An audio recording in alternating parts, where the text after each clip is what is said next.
आज पञ्चमीको अवसरमा चाहिँ हामी हाम्रो क्लास 8बाट चाहिँ तयारी सुरु हुँदैछ। यहाँ ड्रइङ स्ट्राइक बन्दैछ मजाले। हामी चाहिँ फेरि फर्केका छौँ युट्युबतिर, यसो डो कमाउनु पऱ्यो अलिअलि, त्यही भएर पनि।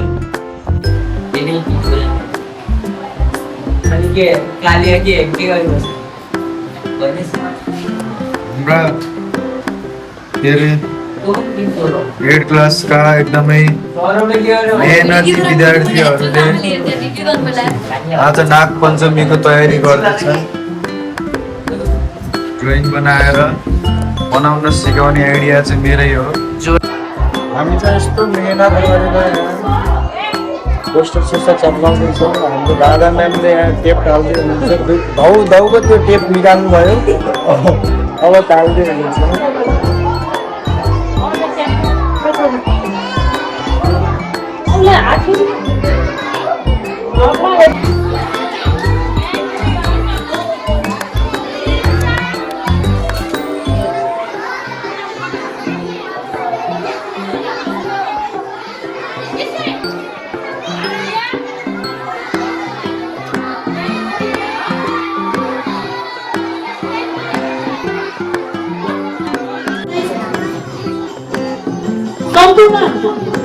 पैसा दस मात्रै नभएर यो नाग पञ्चमी र पुरै पर्वलाई मनाउनु सम्पूर्ण जाति र सम्पूर्ण देशका जनताहरूलाई हामी यस प्रकारको तर्फबाट नाग पञ्चमीको अवसरमा शुभकामना आजको यो नाग पञ्चमी पर्वदेखि नेपालीहरूको चाडपर्व पनि सुरुवात भएको दिन।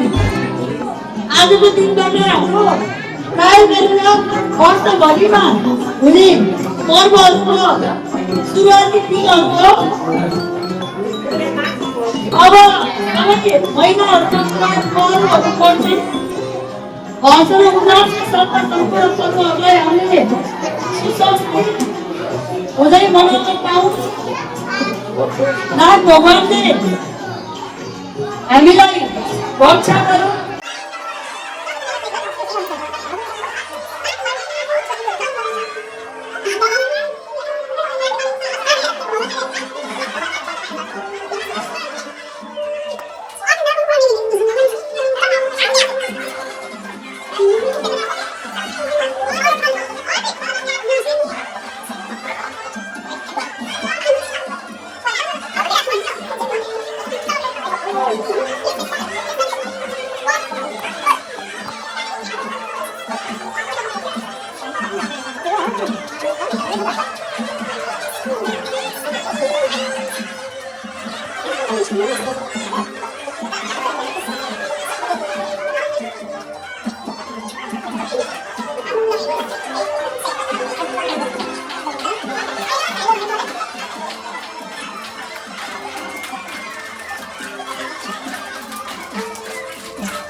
हाम्रो चाडपर्वहरूको सुरुवात भएको दिन नाग पञ्चमीको अवसरमा सम्पूर्ण यस विद्यालयका संस्थापक,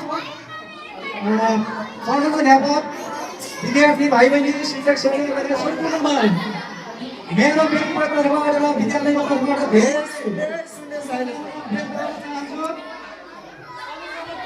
नाग पञ्चमीको विशेष दिनमा हामीले यो नाग देवतालाई पूजा आराधना गरेर पूजाको सुरुवात गरिसकेका छौँ। हजुरहरूले पनि देखिसक्नु भएको छ।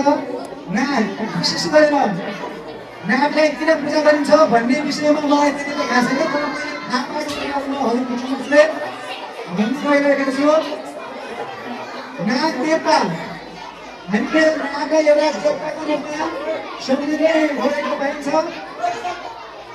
नाग देवतालाई किन पूजा गरिन्छ भन्ने कुरामा यो इतिहास कालदेखि नै नागले हाम्रो यो पृथ्वीमा रहेको यो सृष्टिमा रहेको विभिन्न विशाल चिजहरूलाई सोचेर आफूलाई कन्ट्रोल गरेर भाग्ने भएको हुनाले हामीलाई विभिन्न विषबाट विभिन्न चिज वस्तुहरूबाट उत्पन्न भएको विषहरूले प्रत्यक्ष हाम्रो मानव जातिमा असर नपरोस् भन्ने हिसाबले यो नागहरूले यो हामीले विभिन्न जीव जन्तु यो बोट बिरुवाबाट प्राप्त हुने विशाल चिजहरूलाई यिनीहरूले कन्ट्रोल गरेर राख्ने भएको हुनाले इतिहास कालदेखि नै भगवान शिवले आफ्नो एउटा यो नागलाई नाग बेरेर बाघको छाला ओढेर बाघको छाला पहिरेर यो धुमधामको साथ मनाउने गरेको पाइन्छ यो हामीले नाग देख्ने बित्तिकै हामीले नागदेखि डराउँछौँ एकदम यो सामान्य कुरा हो जति हामी नागदेखि डराउँछौँ त्यति नाग पनि हामीदेखि डराउँछौँ हो होइन यो नागले क्षति गर्ने नागले डस्ने भन्ने कुरा हामीले जिस्कायौँ भने हामीले एक्कासी नागलाई असर पर्ने काम गर्यौँ भने मात्र उसले हामीलाई डस्ने हो क्षति गर्ने हो हामी जति नागदेखि डराउँछौँ त्यति नाग राजा पनि हामीदेखि डराउनु छ हामीलाई क्षति गर्न चाहनु हुँदैन त्यसैले हामीले नागको पनि संरक्षण गर्नुपर्छ देखि मार्नु होइन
गाउन मजाको जान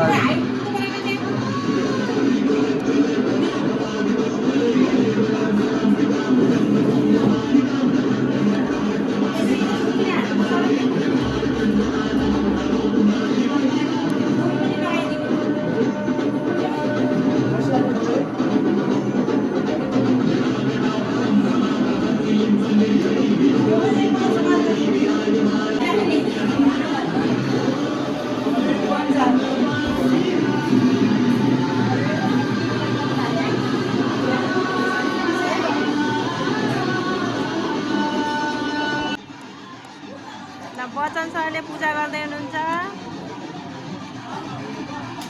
इडियट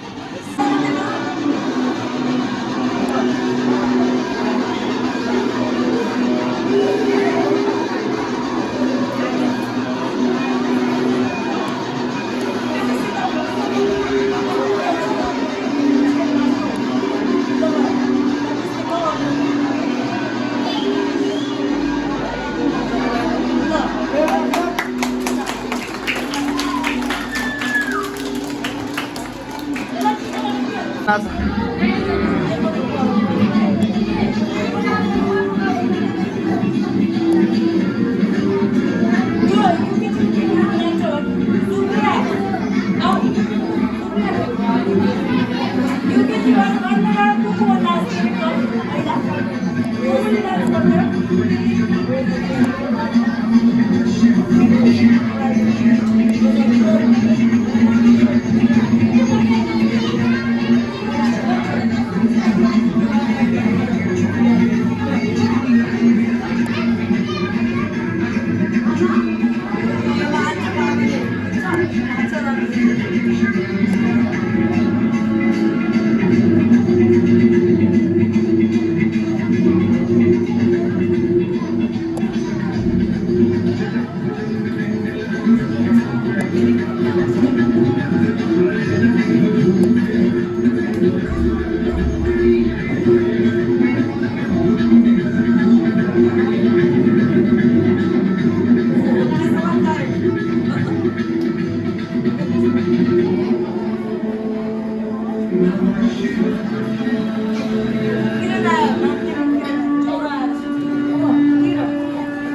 ल भयो अब के अरे त्यहाँ राख्नुपर्छ त्यहाँ राख यो हाम्रो चाहिँ नाग पञ्चमीको साथसाथै थारू जातिहरूको एउटा पर्वको रूपमा चाहिँ हाम्रो प्रस्तुति भइरहेको छ एउटा हाम्रो 7-8 क्लासको विद्यार्थीद्वारा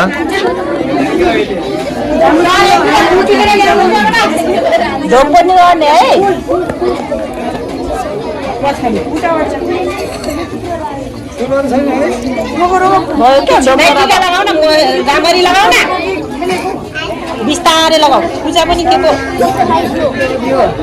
यसरी पूजा गर्नु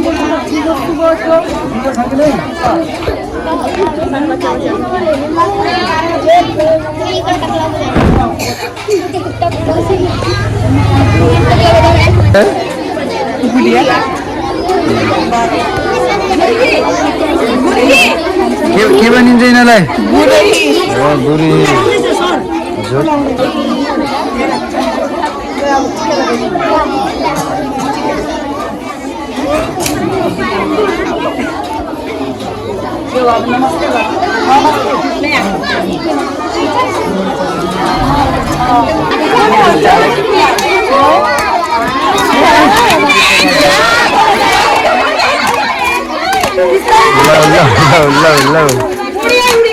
हाम्रो बुढियालाई चाहिँ लट्ठीले पिट्ने चलन रहेको छ।